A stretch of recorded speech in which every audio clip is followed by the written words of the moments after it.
Hello everyone, my name is Shawn, and today I'll be talking about the recovery palette. This should be hopefully a very nice overview, no code, but hopefully inspire some people. Before I jump into it, I want to go into a quick, I guess, side chat.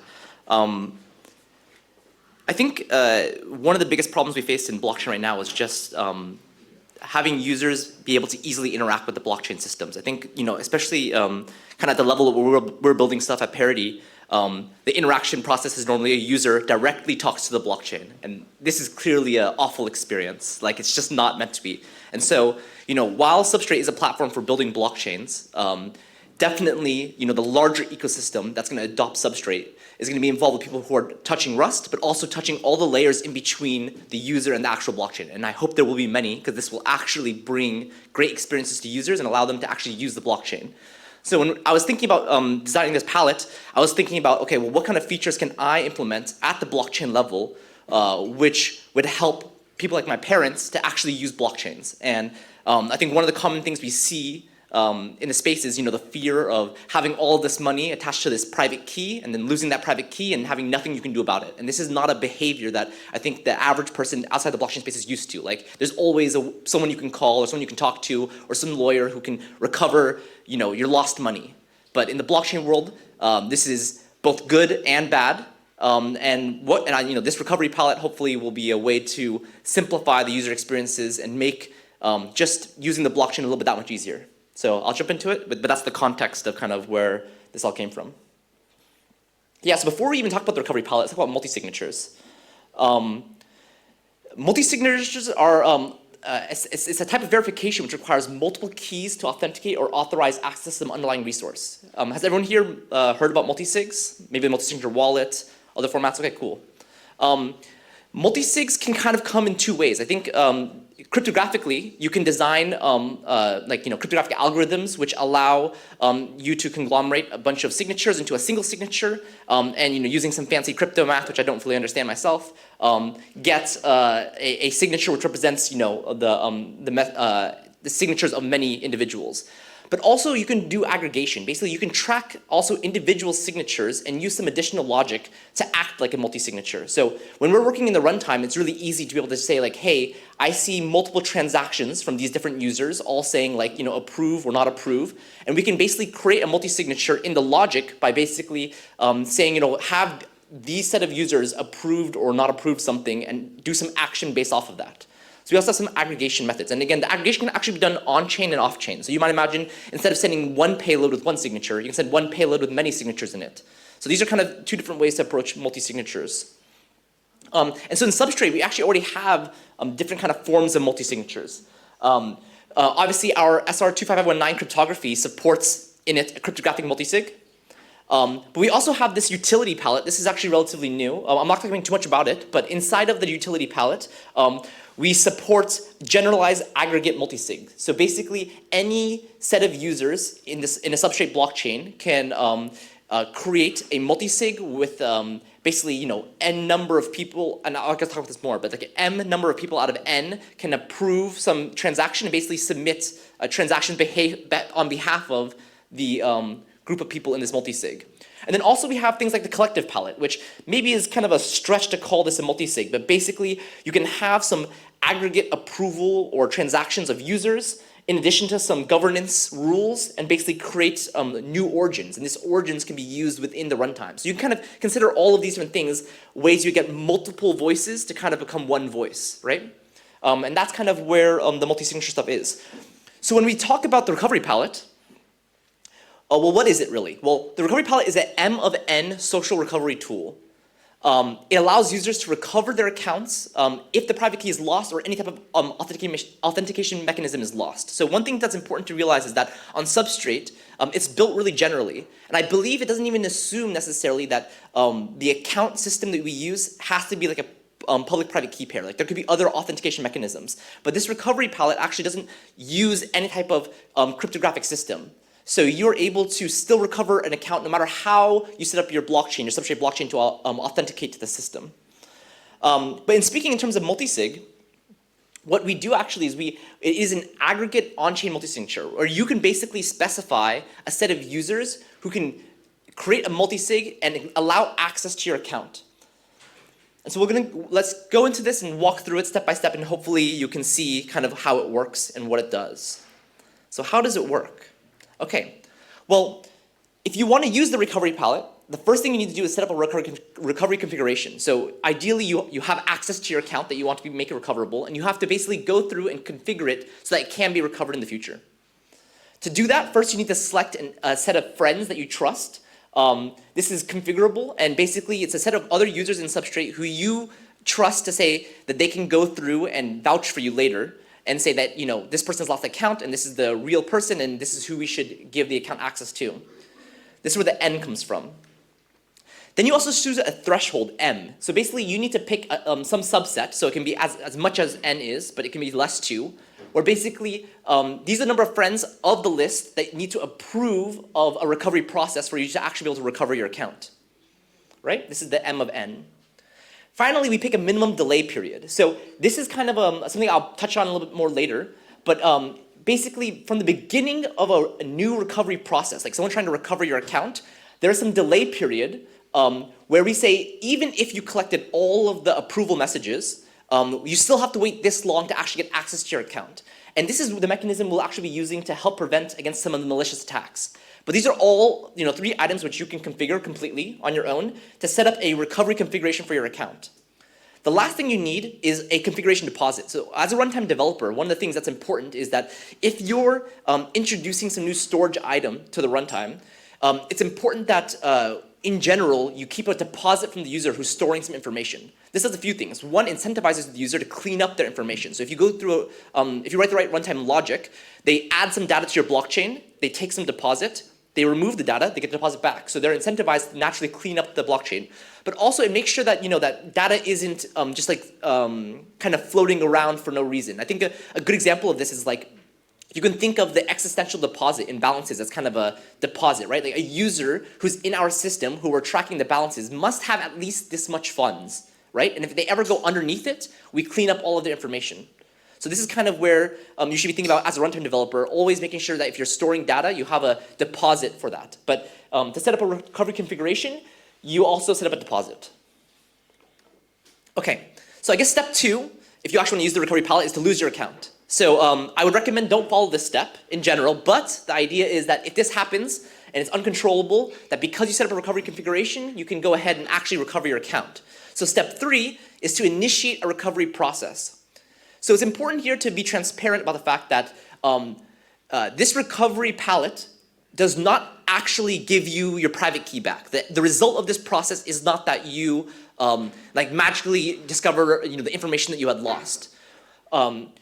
Pretty much nothing can do that. What we can do basically is give another account access to make calls on behalf of your lost account. And so the first thing you need to do to initiate the recovery process is to create a new account.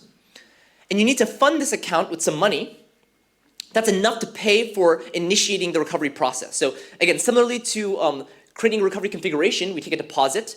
If you want to start a recovery process, we also take a deposit from the user. And this serves 2 purposes. 1, for storing the data, but 2, to also prevent malicious actors. And again, we'll talk about this at the very end. But you will have to, if you lost your account, let's say it has like, you know, $100,000 in it, some crazy amount of money, right? You might have to go ahead and pay like $100 to actually start this recovery process. Seems worth it overall. And all of these deposits that you place are all returned to you. So in the whole recovery process, the only thing you pay are transaction fees. Okay, so then you need to initiate the recovery process. Basically, you go and you call this palette and you say, hey, here's my lost account, here's my deposit, let's start the recovery process. So next you need to contact your friends to vouch for your recovery attempt. So basically you had this list of friends, you need to go reach them, whether it's on-chain if you have some cool palettes in your runtime, or off-chain, just giving them a phone call saying, hey, I lost my key, you know it's me, this is the information, please vouch that this is a good recovery attempt. Okay? At least M of N need to approve, so this is what you configured, this is what you've basically required to access your account.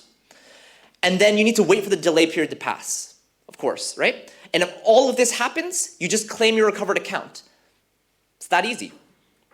At this point, you can now make calls with your lost account. So through this recovery palette, we have a function which is called like as recovered. And basically, because you went through the process, you've claimed your account, you can go ahead and use the recovery palette using account A to make a call through account B to any other palette. So this recovery palette system is actually will recover basically access to all other palettes in your system. This is much different than, like, for example, in the smart contract world, or if you were building something like a multi-sig on Ethereum, you would have to build different recovery logic for every single contract, because at the contract level, you're not able to do something like emulate the call of a user. That would be kind of a crazy thing to allow any user to do. But because we created this palette, and because we created the recovery process, and we control the low-level blockchain logic, we're able to say something crazy like, you can call on behalf of this other user to any other palette. So this one palette makes your entire blockchain recoverable in some sense. Okay? So step 4, once you've claimed your account and you're able to make calls, you actually want to clean up your old account. So again, we cannot give you back your old account. There's nothing we can really do to, like, give you this private key that was lost. But what we can do is allow you to clean it up, move data over, and all will be good. So the first thing you want to do is close the recovery process. You'll use the recovery palette to call itself using the other account, and you will close the recovery process, and you'll get your deposit back. You also remove your recovery configuration, right? So now no one else can recover your account, and you also get your other deposit back. Great, you have some money. Then what you can do is you can basically call all of the other modules doing things that you need to do to clean it up. So you can unbond your staking positions, you can remove identity information, basically call any other pallets through the recovery palette acting as this user. Finally, the last step probably in this process is just to transfer all your funds back. So you can use the recovery palette to call the balances palette to send funds from your old account to your new account. And what's nice is once you've sent all of your funds and basically you have no more funds left, your account is totally cleaned up from the system. So we have an automatic hook which basically cleans up everything, including this recovery. So once you've sent all the funds over, recovery palette automatically removes the link between your two accounts, and this account now is totally kind of gone in the wind.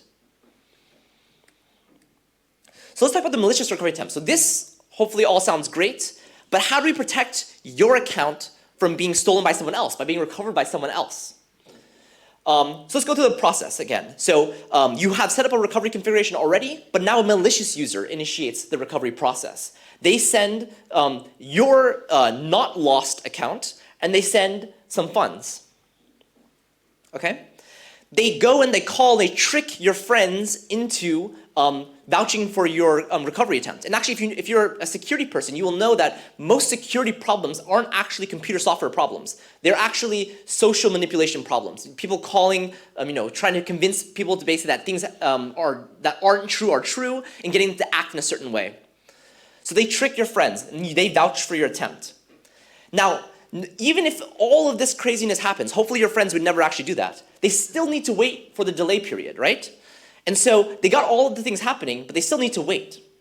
And you, as a person who can see things happening on the blockchain, can see that someone else is recovering your account. Like, you have access to the account. You can still see that someone else is recovering. So what can you do? You can just, oh yeah, this is exactly what happened. Like, you're not me, right? So what you can do is just close the recovery process. So you can, through the recovery palette, say, hey, I have my account. I can prove it by making a transaction. I can call the recovery palette and say, close this recovery attempt, and I take the deposit from the user. So basically, people who are maliciously trying to attack your account is like a honeypot for you. You just get to take their money that they put down to try to steal your account. And there's no way for them to steal your account as long as you just check that the recovery attempt is not malicious. So additionally, if you have a bunch of friends who approved the recovery attempt, they're probably not friends you want to keep, so you can go and update your configuration, change them out, right? But in general, all you really need to do to keep your account safe is check once every delay period. Again, you configure this delay period, but you check once every delay period. As long as there's no one trying to recover your account, you're good. Otherwise, if people are recovering your account, just get the free money. It's awesome. Okay, so other considerations, so things to talk about. So first, if you're going to be using this, obviously an important part is configuring an appropriate delay period, right? So the longer you set your delay period, the less often you need to check. So it's probably in general better to set a pretty long period here. Like even if you actually lost your key, waiting 3 months is kind of better than allowing a malicious actor to get like 3 days to access your account. I can even imagine we have separation of accounts. We have like the stash accounts, controller accounts, all that kind of stuff. You might want to just set different configurations based off of what the account can do, right? So you can control this. It's up to you to determine. I imagine some people who have like all their life savings in some blockchain account maybe wants to set like 1 year, right? Like waiting 1 year is not such a big deal if you know you can recover it, right? That's awesome. Specify a high threshold. So threshold is another thing that you can control. So you could pick 100 friends and say the threshold is 1. So what does that mean? Well, that means that any friend on your account can basically steal your account from you, right? If you pick only 2 as your threshold, any 2 of them can coordinate and attack your account. They can basically approve themselves and get in. So it's important to set a high threshold such that people aren't able to easily get the approvals on your account. And furthermore, it's important to pick your friends wisely. So it's important to pick from a diverse set of friends. So you don't want to pick everyone I know at Parity, because they're more likely to be able to coordinate with one another. I want to pick people who I know from the US, people who I know from college, people I know from here that I keep in touch with, and keeping them kind of separate from each other so that they don't have any easy way to necessarily coordinate and attack my account. And then in general, you should update them regularly. Like life changes. So one of the nasty things about some other multisigs is that once you set it up, there's no way to update the configuration, like whether it's like hard-coded or whatever. What's nice about this configuration is that you can always update your friends. So as life changes, as time goes on, as you make new friends, as you get in fights with people, as you break up or get married or divorced, whatever, you can update this friend list and make sure they stay up to date so that you always have the right set of friends who are looking over your account, right? Some other ideas, just real quick. So one of the things we didn't do in this recovery palette is keep your friends list secret. So right now that's all public information. It probably wouldn't be so hard to add additional kind of obfuscation layers to keep your friends list secret, but for simplicity, and I think one of the things I had at the beginning of the slide is calling simple and easy. Like one of the nice ways to keep something like this safe is to simplify the logic, like to really keep things simple and easy to read. And so right now we have the friends list open. That might be something that you want to change. Also, the recovery process is currently public. This is obviously a way that you can verify, like, hey, someone's trying to steal my account. But I could imagine a world where you might want the recovery process to be secret. So this could also be something you can modify or tweak if you want to make your own palette. And then also would make sense, again, we're talking about layers outside the blockchain. It might make sense to have a notification system. So like, it would be cool if I could sign up for some service, get an email whenever someone's trying to recover my account, and I can just be pinged rather than having to go check all the time. So an offline notification system would be really awesome as kind of a wrapper to this whole project. Yeah, one more thing I wanted to note, that this recovery palette is included in your Substrate blockchain, but there are also other similar ways that you can protect your keys. So another project that our head of security, Kirill, had been working on is this thing called Parity Banana Split. And this basically allows you to take your private key and to use Shamir secret sharing, which basically takes that private information and splits it among a number of different QR codes and papers. And very similarly, you share this QR code paper with a bunch of your friends and family. And if you want to recover the data that's in there, the private data, you just need to get half plus 1 of the QR codes back.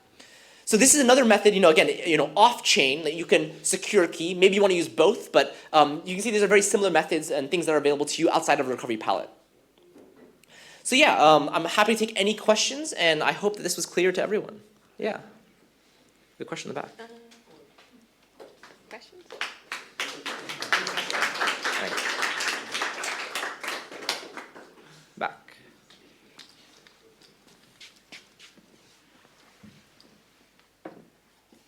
Thank you. You said that every user can pick the individual M, N, and delay period, or is that set once for the blockchain level?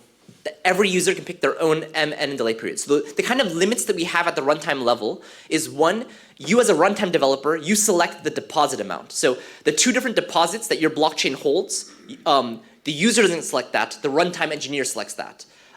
We also have a limit on the runtime developer can choose the limit to the maximum number of friends. So like a user can't be something crazy and store like 1 trillion friends on the blockchain. So you get to pick those limits. But within those limits, you as an individual user can pick any number of friends up to the max limit. your deposit will actually increase based on the number of friends you pick, so it increments slightly. And then you can also pick the subset of them, the threshold of that. And you can pick any delay period which matches the entire block limit. So that's all configurable per user. And I think it's actually really important because, one person's account which has $5 and one person's account that has $5 million should be treated completely differently, and it should be configured at the user level. Any more questions? Can you explain why? Wait for the mic. Oh, sorry. Can you explain why you would clean up the old account if the new account can now act in its place? Yeah, so you could, so you don't technically have to. If you wanted to, you could forever use account B, call recovery pallet, then call whatever you want to do. I have just a gut feeling that doesn't sound very like ergonomic in terms of like, I can't imagine many wallets will support it. I can't imagine many UIs will support it. I can't manage, like, it won't be like a good experience for you as a user, right? It may be that the situation you're in and you can use the palette that way. There's nothing stopping you from using the palette that way. It just doesn't sound like the greenfield scenario. It seems like you're really stuck in some rut. And ideally, all the other palettes should be in a situation where you can clean them up and transfer any state to the other one. That's the ideal world. But yeah, nothing stops you from doing that. Isn't it more costly? You're talking about fees. So there will be, I think actually the fee of calling as recovered, there's almost no logic. There's one storage lookup, and I think we're not increasing the fee right now for that, but we could if we wanted to. The fee right now, the fee that you pay calling as a recovered account is exactly the same as what the call you would make is. Yeah. Any more questions? No? Oh, did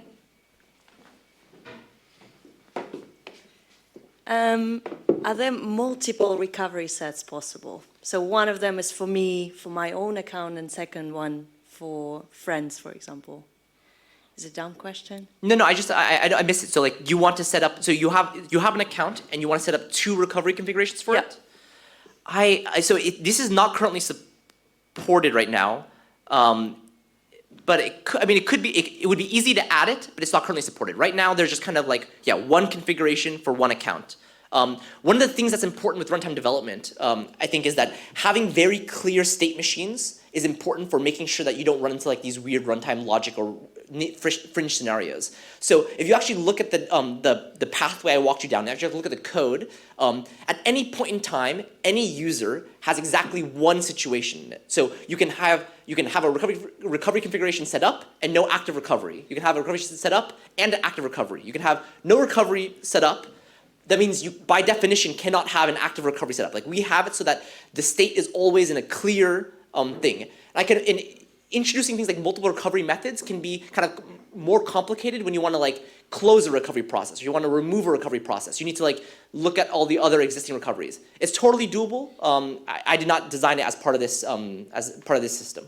I guess you can also tweak the threshold and the friends, and then keep like 50 friends in your drawer.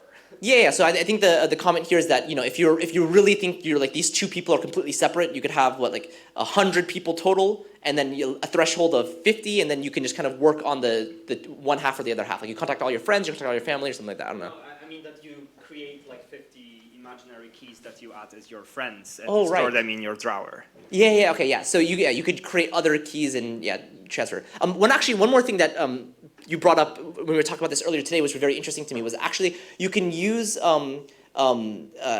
maybe some kind of so going back to what I was saying before. I'm just thinking about other ways that you can use our multisigs and Substrate and keep things safe. The utility palette that I have it here. The utility palette, in addition to allowing you to do multisigs, also allows you to create subaccounts. And so you can imagine if you want to do a multisig where basically one key is your account that you normally have access to, another key is some account that your phone stores. You could basically create a 2FA system on your Substrate chain, right? Like you could basically say that like I have a key on my computer, I have a key on my phone, and every time I want to sign a message, I use both to then access it. And so you basically create a 2FA system on top of the utility palette. This is another way you could approach some kind of security practices around your account. It'd be kind of interesting. Yeah. Any other questions? Cool. Well, I think everyone should add this palette to their runtime, and hopefully it will save your parents too from using the blockchain. Cool. Thank you so much, Shawn.